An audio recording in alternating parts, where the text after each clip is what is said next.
Hey guys, hope everyone's doing well. I'm going to take you through an economics review session for your test on Unit 4.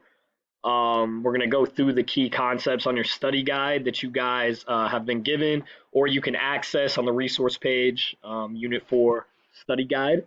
So I'll take you through the answers. We'll go through the questions, and hopefully this video will be helpful to you.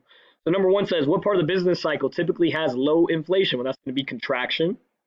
High inflation, expansion. Remember, inflation is prices. Low inflation means low prices. High inflation means high prices. What part of the business cycle typically has low unemployment? Low unemployment means everyone has a job. So that's going to be the expansion phase when GDP is growing and things are going positive. High unemployment is going to be when a lot of people are losing their jobs. So that's going to be the contraction phase when GDP is decreasing. What is the sequence of the business cycle? Well, we have expansion when the economy is growing. We hit the peak, which is the top. Then we turn to contraction phase on the way down. Trough would be the bottom. And then recovery, which leads right back into expansion. And the cycle repeats itself. What are the four types of unemployment? Provide an example of each. The first type is frictional, which means a person is in between jobs by choice, whether this person quit, whether this person got fired, or is just choosing to look for another opportunity. This could also be someone graduating high school or college looking for their first job. Structural means that technology has replaced your skill set or your job, so it's very hard to get hired in that position due to technology kind of taking over. Cyclical would be during a contraction phase, during a downturn in the economy. A lot of layoffs occur. And seasonal, think of a lifeguard at an outdoor pool during the winter. So until summer comes back around, that lifeguard will not be required. 5A, what is cost push inflation? Remember, cost push inflation is when a business costs go up. That's going to force the customer's cost to go up as a result. This is mostly unfinished products, things that are like raw materials. It could be natural resources, oil, also anything to do with wages, paying your workers their salaries. If that goes up, that will also cause cost push inflation. I just gave you some examples. Number 6, what is demand pull inflation?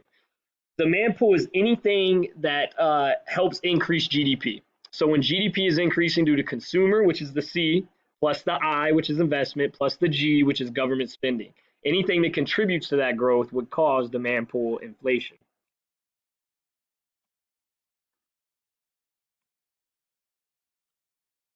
All right, number 7. What is the CPI? It stands for the Consumer Price Index.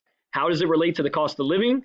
Well, it helps determine inflation. Consumer Price Index measures inflation, and then they use that measurement to determine how to make proper cost of living adjustments to employee salaries.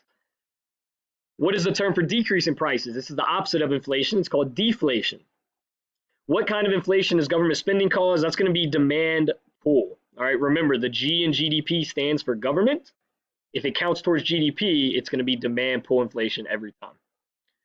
10, what type of unemployment is created when a worker no longer looks for a job? This is a trick question. This person would not be considered unemployed. Why? This person is not looking for a job. We call this person a discouraged worker. Okay, and discouraged workers do not count towards unemployment rate. 11A, what is a recession? A recession is basically when we're in a downturn or a contraction phase for 2 consecutive quarters or 6 straight months. Remember, every quarter is 3 months. B, what are unemployment levels and inflation like during one? Well, during a recession, you're going to have high unemployment, lots of people getting laid off, lots of cyclical unemployment, and then inflation is going to be typically low during that period. All right, so what happens to sales? Sales and GDP are very similar. So during an expansion, GDP is growing, so that means people are spending more money, so therefore so are sales. In the peak, sales are going to be extremely high, just like GDP.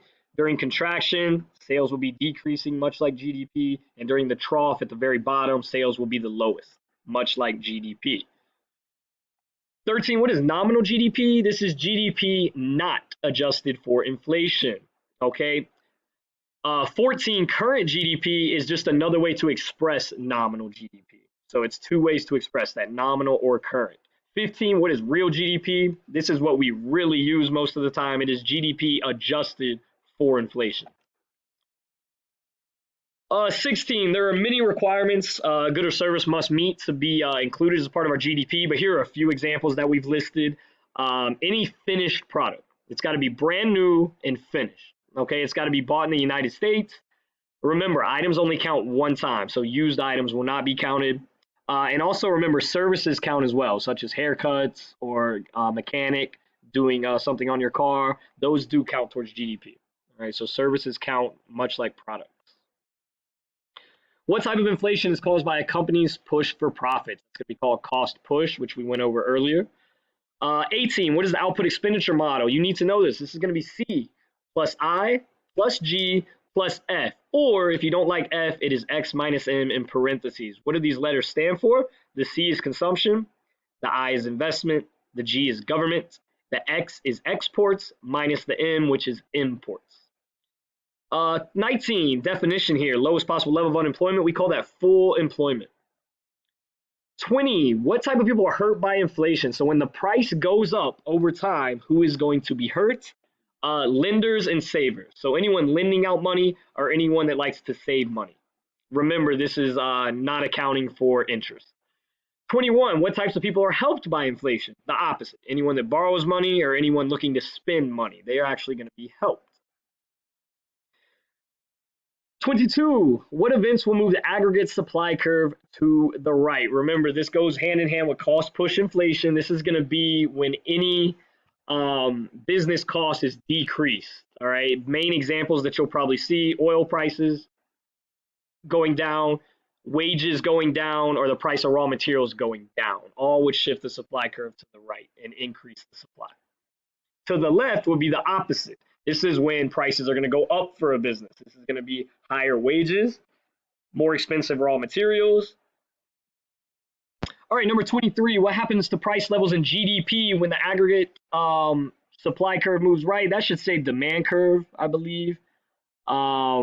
Supply curve, we just did 22, so this one should be demand curve, right? So demand curve, guys, is going to shift. Remember, if it counts towards GDP, we're looking at the demand curve. Consumer spending, investment spending, government spending. If those things are increasing, the demand curve will go right.